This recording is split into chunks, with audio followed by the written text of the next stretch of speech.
had winds from the north that were pushing the fire towards the south and along the slope. So the terrain, the winds, the drought, and the dry conditions, the ongoing dry conditions, along with the elevated temperatures, have been the primary drivers of fire behavior. But when this fire started, it was being pushed to the south by winds from the north. Today, we've seen a shift in the wind, so the wind is pushing from the south towards the north, which is why crews are focused heavily on that northern flank and where we're seeing the most activity on that northeast corner. Due to activity, crews are not able to work there effectively or safely, so they're focused more on the northwest where they have safe access, and will be establishing an anchor point, so that essentially is a safe area for them to work off of in the coming days, as if we continue to see the winds from the south. Looking ahead, there is some rain in the forecast. However, as we've experienced over much of the summer, the forecast often over-predicts the amount of rain that we receive. So if we do receive a significant amount of precipitation, it'll certainly reduce fire behavior significantly in the short term. However, due to the drought conditions that we're experiencing on the coastal, on the Vancouver Island, it would take a significant amount of rain over a longer period to really penetrate the ground and to extinguish the fire that is going to be burning deep in the ground, which is common when we see wildfires burning in areas that are impacted by drought. So essentially, we need rain, kind of lower amounts of rain over a longer period of time to see any significant reduction in fire risk or fire danger in this region. However, if we do receive a large amount or even a moderate amount, we'll likely see fire behavior reduce in the short term. But there will continue to be work to do on this fire. Because of the drought, it will continue to burn underground unless we receive a significant amount of rain. So overall, to sum that up, essentially we are expecting further growth today, primarily on the east flank. We can attribute that to the dry conditions, the high daytime temperatures, the wind, and the slope, which are all of the factors driving fire growth on this fire. We have 64 ground crews currently working on this incident, and they are primarily focused on the northwest corner, with crews along the northern flank as well, and heavy equipment supporting in establishing access for ground crews. We also have a number of helicopters supporting as well by bucketing, and then air tankers available as required. And as fire behavior allows, there are circumstances when fire behavior just gets too extreme for tankers to be effective, but they are available if that is a tool deemed effective by our operations folks. I may leave the operational update at that for now and open up to questions. Yeah. Thank you, Karley. I will now call on the media for questions in the order that they are placed into the chat. If you would like to ask a question, please remember to put it in the chat along with your name and the name of your outlet. I'll hold for 10 seconds and start with the first question.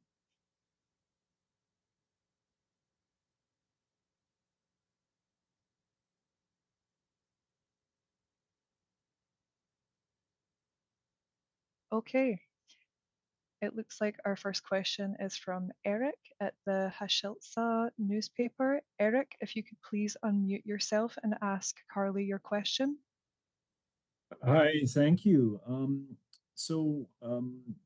This fire is continuing to grow. There's quite a bit of anxiety in the Port Alberni community, especially since an evacuation alert was issued for a southern neighborhood. Can you tell me if it looks like this fire is actually moving closer to Port Alberni?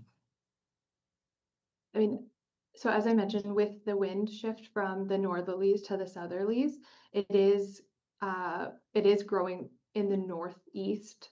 It's not moving directly towards the north, but certainly we are seeing increased activity on that northern flank and in the northeast section, which is producing quite a large column and will certainly be visible or more visible this afternoon to the community. But with those winds from the south, the fire is progressing in the northeast and quite active currently on that northeast flank, which is just to the southeast of Port Alberni. I have a follow-up question, if possible, please. The Port Alberni community has a very long history of relying on water bombers to protect the forest and protect the city at times. How effective are air tankers in this particular wildfire? Yeah, again, when the fire initially started, it was burning quite aggressively and spotting well ahead of the fire front due to the wind. So in those circumstances, the air tankers and water bombers can be effective in slowing progression of the fire front. But when we're seeing the spotting and starting spot fires ahead, that becomes quite a bit more challenging to manage with the air tankers. So again, if they will be effective, and if it seems like the appropriate tool, certainly available. But with the aggressive fire behavior that we experienced when this fire started and have the potential to experience this afternoon, the fire may be just too aggressive for the tankers to be effective. And the other challenge when it comes to air tankers is the smoke. When it's too smoky, they are unable to fly. So that this afternoon, I know it's quite smoky out there as well. But again, they are available. If they are deemed the best tool for the job, they will certainly be requested and be on-site supporting. There are a number of factors, again, the terrain, the fuel density, whether or not the water that they are dropping is likely to penetrate the ground. If the fire is creeping along the ground, if the water is going to either remain in the canopy or disperse before it reaches the ground, then they're not an effective tool. I can't say that that's the circumstance here, but there are a number of reasons why they may not be utilized. But if they are going to be effective, then by all means, we have them on hand and available to support. Thank you, Eric. We have our next question from Brenna from the Canadian Press. Brenna, if you could unmute yourself and ask Karley your question. Hi, thank you so much. Karley, I'm not sure if you can speak to this, but I know, I'm just wondering if you have a sense of the number of properties that are under evacuation order and how many people might be affected by them. I know you might not be able to answer that. Yeah, I don't have specific numbers. There are a number of evacuation alerts and orders issued by a number of local governments. So the Alberni Clayoquot Regional District has issued as a local state of emergency, as well as an evacuation order and alert. So for the number of properties that evac order and alert impacts, I would reach out to them. There was also an evacuation order issued by the Cowichan Valley Regional District, and they would have those numbers as well. And then the city of Port Alberni has issued an evacuation alert, and the Tashot First Nation has also issued an evacuation alert. And those respective governments will have that information, the specific information about the number of properties impacted by those specific orders.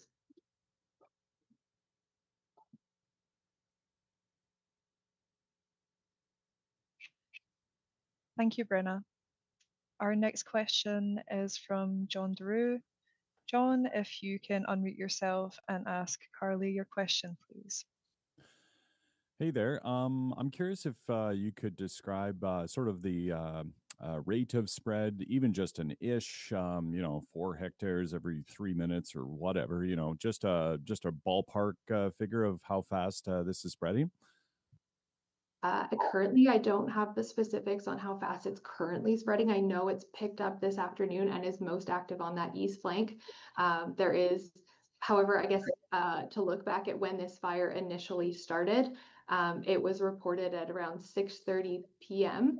And crews, by the time crews arrived on site, which was very quickly, it was already up to 50 hectares and about 600 600 hectares by the end of the day. So that was quite aggressive fire growth in the matter of just a couple hours. That was quite significant and very unusual for not only Vancouver Island, where we generally don't see rapid fire growth, but even elsewhere in the province, that would be considered quite significant in terms of a growth upon ignition. But as it stands right now, we didn't see as significant of growth overnight. We did have helicopters bucketing through the night to help slow that progression, and through the morning as well. The growth was not as rapid as we had seen previously with the stronger wind on Monday night. But certainly the potential is there, especially if we get stronger wind. Okay, that's great. Thanks. Thank you, John. Our next question is from Mira from CBC. Mira, if you could please unmute yourself and ask Karley your question. Perfect. Thanks for taking my question. How unusual is this level of fire activity for Vancouver Island? And is this fire activity in line with any predicted models that the Wildfire Service put out earlier in the season?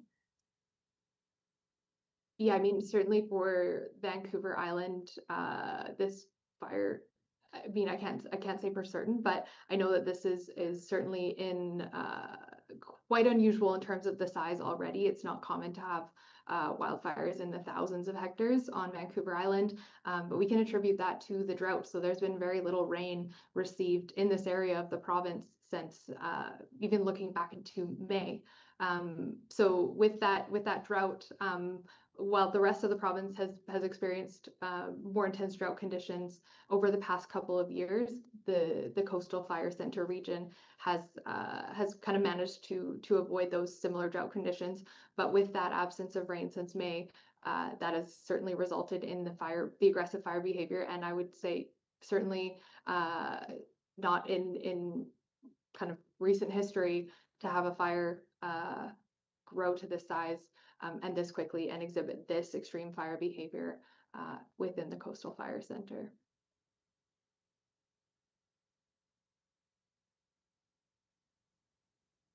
Thank you, Mira.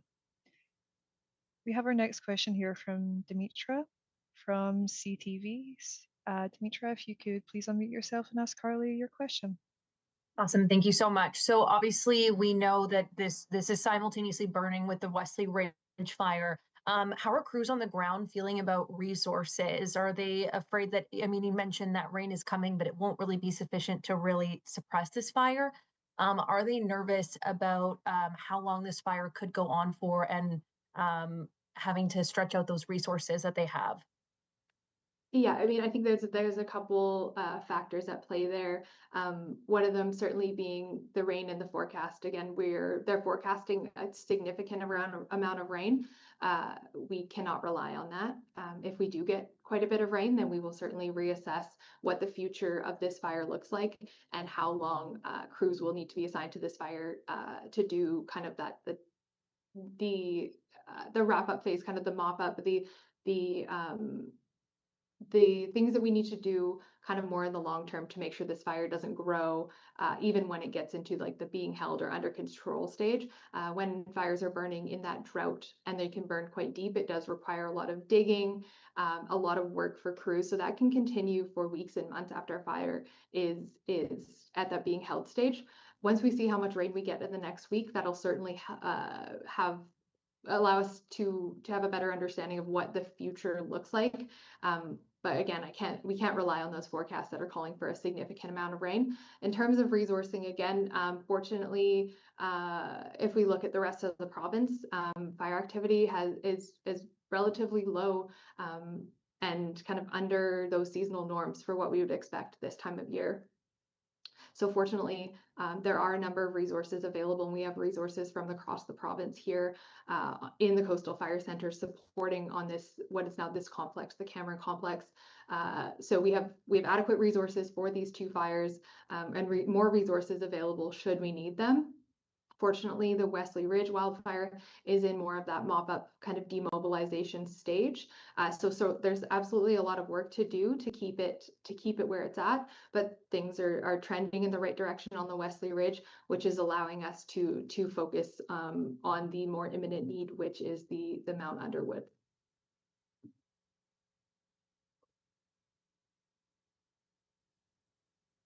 Thank you, Dimitra. Our next question here is from Jennifer from Radio Canada. Jennifer, if you could unmute yourself and ask Karley your question, please. Hello, Karley. Could you explain to us what a crown fire is, its specificities, and what makes it different from other types of fires? Yeah, absolutely. There are, we speak in terms of ranks. So rank 1 or rank 2 is generally a creeping ground fire, where the fire might, if there's dry shrubs, leaves, brush, things like that on the forest floor, it can kind of creep its way through that, smolder, maybe see some smoke, maybe a little bit of open flame. That would be more rank 1 or rank 2. In areas where there's more ladder fuels, which is where we see trees with branches that go all the way from almost the bottom of the tree up to the top in the canopy. Those are what we call ladder fuels. So when the fire is creeping along the ground at a slower, more moderate pace, if we see the wind pick up or if it's especially dry, a number of factors can result in that fire kind of moving its way up those branches and essentially climbing the trees into the canopy, which is where we see the needles and like the tops of the trees. That's where we get more active fire. And once it's in the canopy with more available fuel to burn, all those the needles, like leaves, stuff like that at the tops of the trees, it takes much less wind to perpetuate that fire through the canopy. And that's where we also tend to see more spot fires. We generally don't see much spotting with the creeping kind of smoldering ground fire, but when the fire gets into the canopy and is moving at a rapid rate, that's when we will see those embers that are being wind driven that could fly even a couple hundred meters up to a kilometer in some circumstances, depending on the wind, and then igniting fires ahead of the flame front, which exacerbates the rate of spread, exacerbates the growth, and results in a number of different challenges. That's where a number of strategies and tactics become ineffective when this fire could possibly start well ahead of where it's at. So having to reevaluate and also position crews effectively based on the potential for the crown fire spread, based on the wind that we have, to make sure that crews are in a safe place, that if we do see the crown fire activity, that they can continue to work effectively, but also safely. And so we're continuing to monitor the wind, continuing to monitor the conditions, including the humidity and the drought and all of the factors that would influence the likelihood of the fire moving into the crown, moving into the canopy and causing that crown fire. So which is what we have seen on this fire, and that's generally once it gets to that stage, the rank 4, rank 5, and even rank 6. We've seen more rank 4, rank 5 fire behavior, which is the canopy involvement, the crown fire. In the past couple of days on this incident, that's when we see when we see the wind pickup. But more so, that happens in the afternoon, in the heat of the day, but with the low humidity. So looking ahead to tomorrow, with the rain, the higher humidity, we're less likely to experience the crown fire activity unless we see those more substantial winds.